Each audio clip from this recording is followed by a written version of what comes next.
It's the little movie that could, but couldn't. But then kinda could? Elemental started off as a huge box office bomb, but then over time started to get a little bit of a, I don't want to say following, but audience. It did over time find its audience, and while not massive, was definitely better than how it started out. And I think like many of you, I had the same reaction. I saw the teaser and said, oh, that could actually be really interesting. We've seen toys and emotions and even souls have souls, so how do you go even deeper than that? Try the elements. Yeah, okay, I can see how this can work. But then once the trailer came out, it was very clear what it was. It was Zootopia with dad jokes. The message is basically Zootopia, the city is basically Zootopia, the humor is basically Zootopia. It's just Pixar, I guess, hasn't done it yet, so they're giving it a try. So like many of you, I didn't have much interest in checking this movie out, not because I thought it'd be terrible, but because it'd be boring, standard, generic. And now that I finally watched it, yeah, it's all of that. But as a lot of other people pointed out, it's hard to say it's really bad. I just can't really say it's good or entertaining. But doesn't that kind of automatically equal bad? It's a little complicated, let me explain. A fire family leaves Fireland, yeah, isn't that an incredibly imaginative name? Anyway, trying to create a new living.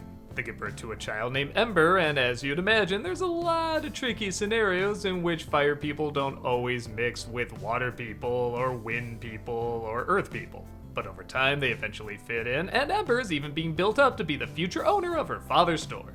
One day, the temper of the job gets to her, and she literally blows her top, causing a leak in the pipes, which introduces her to a water guy named Wade. His thing is he cries a lot. It's annoying and not very funny. Wade, it turns out, is an inspector though, and he has to turn in a report that lists all the big problems in the store, which will eventually get it shut down.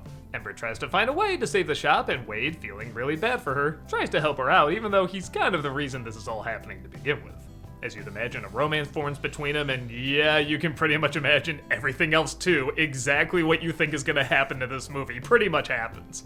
Ember doesn't want to take over the store. Her father doesn't know this. She keeps a secret that the shop is going to close down, and that's her fault it's going to close down. The family doesn't like the water guy because elements don't mix. Yeah, did you catch on to that yet? This results in a classic liar revealed story, and you know how I feel about those. Which also results in a third act breakup in which everybody has to sulk and feel bad and nothing funny is happening, and again the movie's acting like it's the first one to ever do this idea. By God, I hate this trope.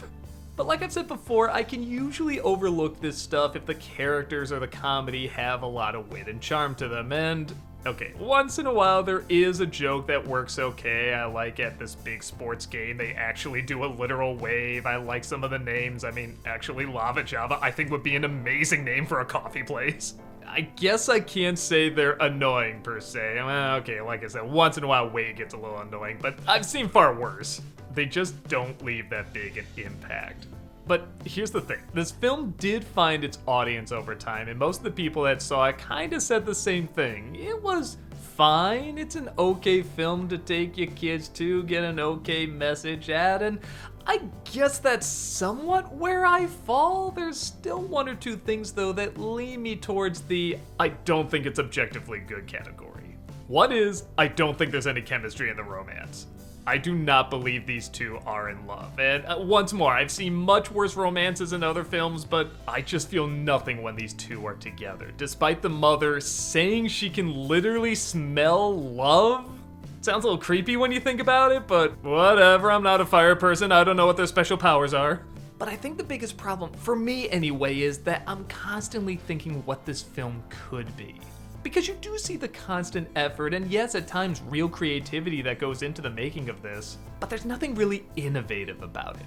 Look at this city. This must have taken so much time to design and create and figure out how do all these elements kind of come together in this one place, but because we already have seen something like this in Zootopia, it doesn't feel very exciting.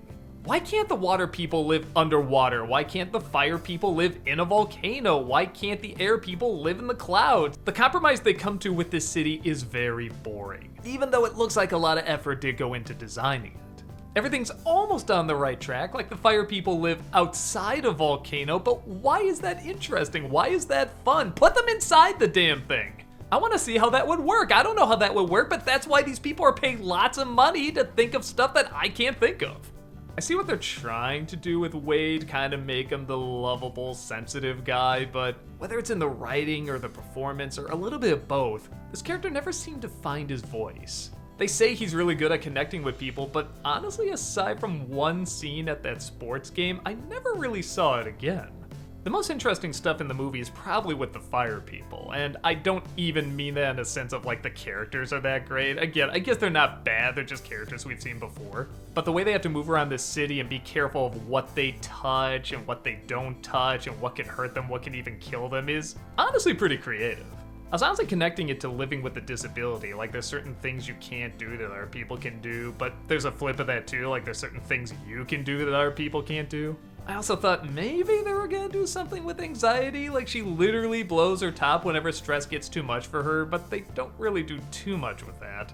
And honestly, the most interesting question is, how are these two going to interact with each other, like physically touch each other? They kind of dance around the question, and I too was wondering, well yeah, how are they gonna do it? And I do really like a lot of the compromises that they use in this. I think that's probably the strongest moment of the film, is whenever they try to do something with that.